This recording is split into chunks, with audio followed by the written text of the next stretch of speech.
जय जिनेंद्र दोस्तों आज हम इस वीडियो के माध्यम से बात करेंगे कि रत्न का सही चुनाव कैसे करें। बहुत सारे लोग ये प्रश्न पूछते हैं कि हमारे लिए कौन सा रत्न अच्छा है, हमें मूंगा पहनना चाहिए, पुखराज पहनना चाहिए, नीलम पहनना चाहिए। ऐसे लोगों के बहुत सारे सवाल होते हैं। वो मात्र एक लगन के आधार पर ही डिसाइड कर लेते हैं या पूछ लेते हैं कि हमें इनमें से कौन सा रत्न पहनना चाहिए।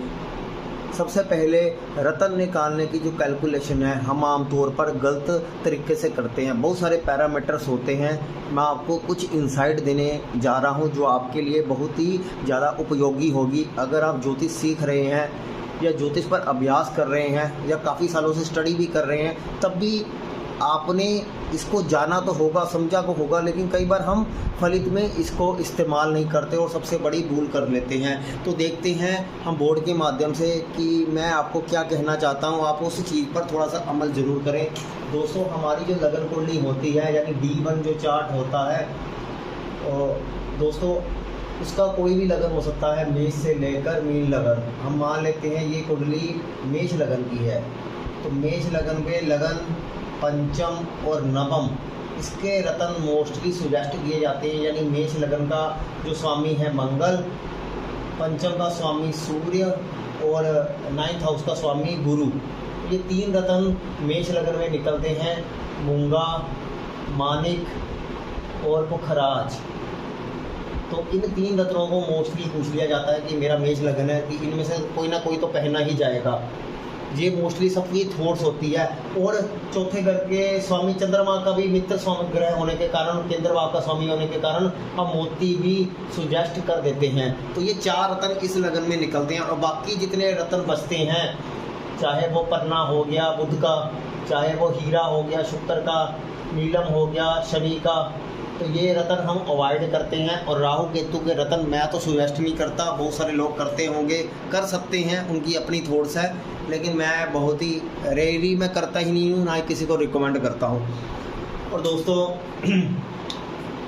इनके सब स्टोन भी पहने जा सकते हैं, अन्य चीज़ें भी हम इसका इस्तेमाल कर सकते हैं, लेकिन हम मात्र यही देखें कि मंगल, सूर्य और गुरु अगर कुंडली में कमज़ोर हैं तो हम उसके रत्न पहन लें, तो ये बिल्कुल ही गलत होगा। कई बार हमारे साथ रिवर्स भी हो जाता है कि हमें ये वाले रत्न तीनों सूट नहीं करते और ये वाले रत्न सूट कर जाते हैं। आपने बहुत सारा देखा होगा कि मारक और अकारक ग्रहों के रत्न भी कुछ लोगों ने पहने होते हैं, उनको बहुत ज़्यादा सूट कर जाते हैं, जबकि जब वो कुंडली के योग कारक और ग्रहों के रत्न पहनते हैं तो उनको वहाँ पे परिणाम नहीं मिलता। यही सबसे बड़ा अंतर है। और फिर लोगों का विश्वास भी उड़ जाता है कि ऐसा क्या हो गया, मेरा मंगल अस्त बैठा है, या मंगल 0 डिग्री का है, या मंगल वैसे कमज़ोर है, हमने मूंगा पहन लिया, रिजल्ट नहीं आया। जबकि लग्नेश का रत्न पहनना हमेशा ही शुभ परिणाम देता है। लेकिन क्या हर इंसान को लग्नेश का रत्न फायदा करता है? बिल्कुल भी फायदा नहीं करता। पांचवें पंचम का भी रत्न कई लोगों को फायदा नहीं करता और नवम का भी कई लोगों को फायदा नहीं करता। इसका कारण ये भी होता है कि हम उसके राशि स्वामी की स्थिति भी नहीं देखते कि जो ग्रह का हम रत्न पहन रहे हैं उसका राशि स्वामी कहाँ है और वो किस नक्षत्र में बैठा है। इन चीज़ों को अवॉइड कर दिया जाता है। ग्रह अपना मुख्य फल नक्षत्रों के माध्यम से भी देते हैं और रत्न भी नक्षत्रों पर कई बार असर कर जाते हैं और हमें नक्षत्र के फल के वाले जो रत्न होते हैं वो हमें बेनिफिट कर जाते हैं और लगन वाले नुकसान कर जाते हैं। लेकिन इस वीडियो में मैं आपको नक्षत्र के बारे में जानकारी नहीं दे रहा। इस वीडियो में मैं आपको ये बताने की कोशिश कर रहा हूँ कि हमें रत्न का फल किस प्रकार से मिलेगा, सिर्फ इन कौन से ग्रहों के माध्यम से मिलेगा। यहाँ पर हमने लगन कुंडली की बात कर ली, हमें कुंडली और ड्रा करते हैं दोस्तों। यहाँ पर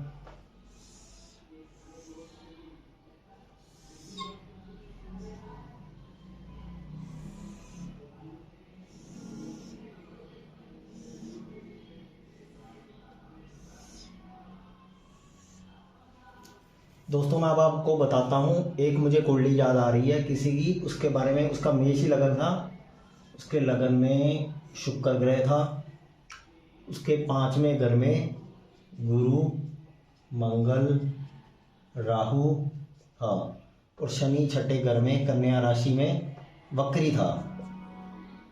और सूर्य 12वें घर में था और चंद्र, बुध और केतु यहाँ पर कुंभ राशि में थे। तो ये उसकी कुंडली बनती थी दोस्तों। और इस जातक को मैं आपको बताना जा रहा हूँ, इस जातक को ना ही मंगल का रत्न सूट किया, ना ही इसको सूर्य का रत्न सूट किया, ना ही इसको यहाँ पर गुरु का रत्न सूट किया, क्योंकि यहाँ पर मंगल भी राहु से कमजोर भी था, अच्छे भाव में भी बैठा हुआ था, तब भी मंगल का रत्न सूट नहीं किया। इसके जातक को जो सूट किया वो नीलम रत्न सूट किया। जी हाँ दोस्तों, नीलम रत्न सूट किया। तो यहाँ पर ये किस प्रकार हुआ, मैं आपको थोड़ी सी इंसाइट वही देने की कोशिश कर रहा हूँ कि हम कई बार लगन कुंडली से ही डिपेंड हो जाते हैं, लेकिन हम ये जानने की कोशिश करते हैं कि इस जातक की जो चंद्र कुंडली है वो कुंभ लगन की है। यहाँ पर जातक की चंद्र कुंडली कुंभ लगन की है, जिस कारण से ये जो जातक है चंद्र प्रधान था।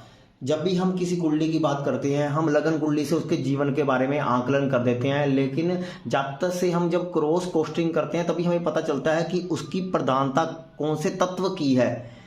क्योंकि शास्त्रों में बताया गया है कि आप लगन कुंडली, चंद्र कुंडली, सूर्य कुंडली यानी सुदर्शन चक्र से डिसाइड करो कि कौन सा लगन बली है। जो लगन बली होता है उस जो कुंडली के गुण है वो जातक के अंदर आते हैं। तो इस जातक में लगन के जो गुण थे वो कम थे और चंद्र कुंडली के गुण ज़्यादा थे, इसलिए हम हमेशा ये गलती करते हैं, हम लगन कुंडली से ही अपना प्रश्न पूछते हैं कि हमें ये वाला स्टोन पहनना चाहिए। अगर लगन और चंद्र कुंडली एक जैसी है फिर तो कोई दिक्कत नहीं है, लेकिन अगर लगन और चंद्र कुंडली अलग है, दोनों शत्रु ग्रहों की आ गई, एक मंगल एक शनि का लगन आ गया, तब वहां पर एक रत्न को डिसाइड करना बहुत ज़्यादा मुश्किल हो जाता है। उसके लिए आपके जीवन में चल रही घटनाएं, आपके इवेंट्स और आपका नेचर बिहेवियर ही डिसाइड करता है कि आप लगन कुंडली के मालिक हो या चंद्र कुंडली के मालिक हो।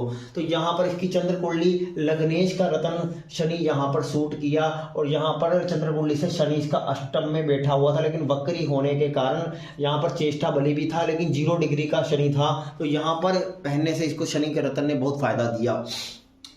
तो यहाँ पर षडबल या अन्य चीज़ों में ये कमज़ोर होने के कारण यहाँ पर रतन ने बहुत अच्छा किया, लेकिन इसके इष्ट फल बहुत अच्छे थे, जिस कारण से रतन सूट किया। लेकिन हम मोस्टली तौर पर इसको क्या रिकमेंड करके, मूंगा रिकमेंड करते, सूर्य का करते या गुरु का करते, ज़्यादा से ज़्यादा हम चंद्रमा का कर देते।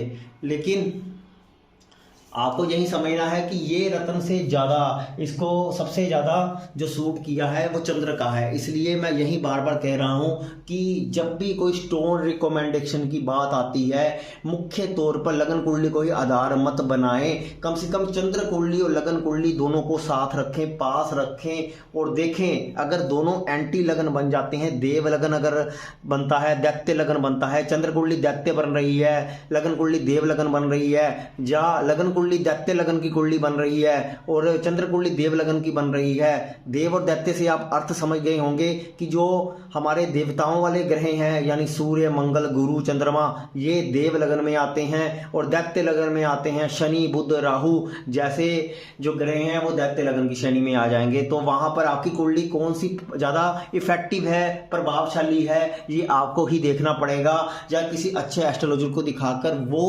आपसे वेरीफाई करेगा आपके जीवन के चीजों के बारे में, तभी पता चलेगा। क्योंकि कोई त्रिकालदर्शी नहीं है कि आपको ऐसे ही बता देगा और आपका सही बैठ जाएगा।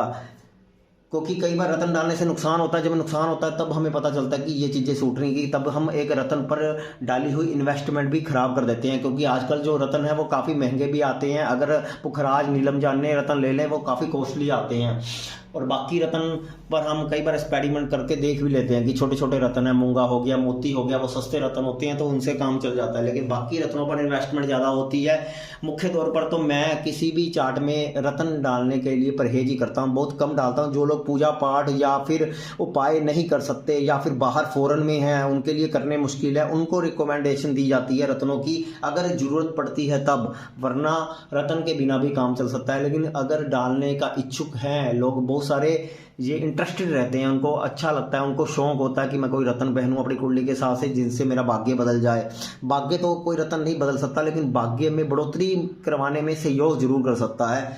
तो वो रतन एक सही तरीके से डाला हुआ आपको फायदा करता है। लेकिन चुनाव आपको यही करना है कि आपको लगन कुंडली का डालना है या चंद्र कुंडली का डालना है।